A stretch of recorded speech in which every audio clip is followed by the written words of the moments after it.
Welcome to the virtual tour for our current exhibition, A Wave in Other Words. My name is Mélika, and I'm the Accessible Technology Coordinator at the Kitchener-Waterloo Art Gallery. Throughout this video, you'll notice a small box reappearing in the top right corner. Inside is an activity designed specifically for the artwork in focus. I encourage you to follow along using the activity booklet available at the Visitor Services, as well as on our website at www.kwag.ca. The booklet includes QR codes that can be scanned using your phone or one of the gallery's iPads to access an interactive drawing board, augmented reality filter, family Sunday activity, and more. The gallery is situated on the Haldeman Tract, a large swath of land that extends 6 miles deep on each side of the Grand River. The tract is comprised of 950,000 acres and was promised to the Six Nations for their role in the American Revolutionary War and the loss of their traditional lands. For generations, this land has been in the stewardship of the Neutral, the Anishinaabe, and the Haudenosaunee peoples, and continues to benefit from the strong leadership of First Nations, Métis, and Inuit people who call this region home. Today, this region is also home to newcomers and settlers. The Kitchener-Waterloo Art Gallery is grateful for the opportunity to learn from our community, this land, and the treaties that protect it. My name is Crystal Mowry, and I am the former Senior Curator at the Kitchener-Waterloo Art Gallery and Curator of KWAG's summer exhibition, A Wave in Other Words. The works convened for this exhibition highlight how a shared resource such as the permanent collection can offer insights on various themes that have emerged in the last year. Among them, time, the monumental, our virtual selves, and the shifting role of the commons and the home, and strategies for articulating change in such a moment of uncertainty.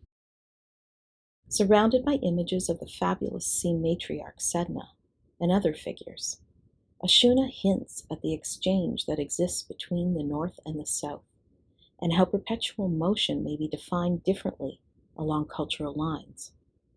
In Amanda Rodenizer's Casual Frontier, we might think about how the experience of an elsewhere through travel came to a halt during the pandemic. To make this work and others in the same series, Rodenizer staged photo shoots in a rented beachside home in Blue Rocks, Nova Scotia. These interior compositions are often punctuated by a vertical line or window that conveys the threshold between two mental and physical locations. As we make our way into the gallery, one of the first sights to greet us is a wall dense with various still lifes. Here, we see floral bouquets in different states, all within the domestic settings that speak to the observation skills honed by the artist through close proximity to their subject. Works by Adad Hanna spur us to think about the uncanny, almost out-of-body feeling that comes with seeing ourselves alongside others in virtual meetings, while a series of photographic prints by April Hickox reflect on the heightened levels of self-scrutiny when our homes are no longer a private domain. In Andrew Wright's Diptych, the artist pairs a multi-level parking garage in Kitchener with stables found in a Waterloo Home Depot, an acknowledgement of the different modes of transportation that uniquely coexist in the region. In Deanna Bowen's Berlin constellation, we see how omission in the archives can perpetuate settlement myths and conceal the presence of Black communities. Cohen's subjects evolved from public or semi-public places, such as hotel lobbies and fitness clubs, to more complex environments where access must be negotiated and protocols applied. In Classroom, a chalk room bears two mysterious remnants from a past lesson, graphics that seem to explain trajectories of movement.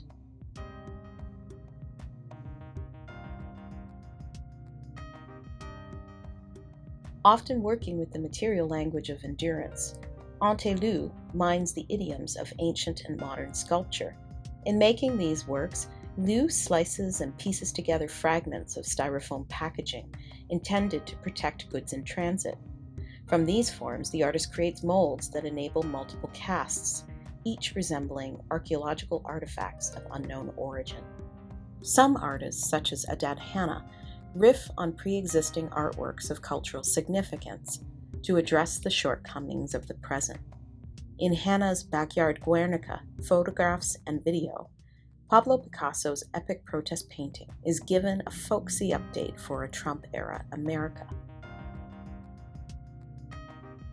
Milutin Gubash's video Mihrana is a tender example of how families can be a microcosm for collective remembrance. Similarly motivated by a desire to recalibrate the contents of the past, Mary Kavanaugh has honed in on the aftermath of the first atomic test in Trinity, New Mexico. Each of her compositions employ juxtaposition to illuminate different aspects of the land on which the test was conducted and the archival remains left in its wake. During this prolonged period of swings and stasis, how will we each choose to acknowledge our respective circumstances? Will we focus on the pause, or will we try our hand at defining the pendulum?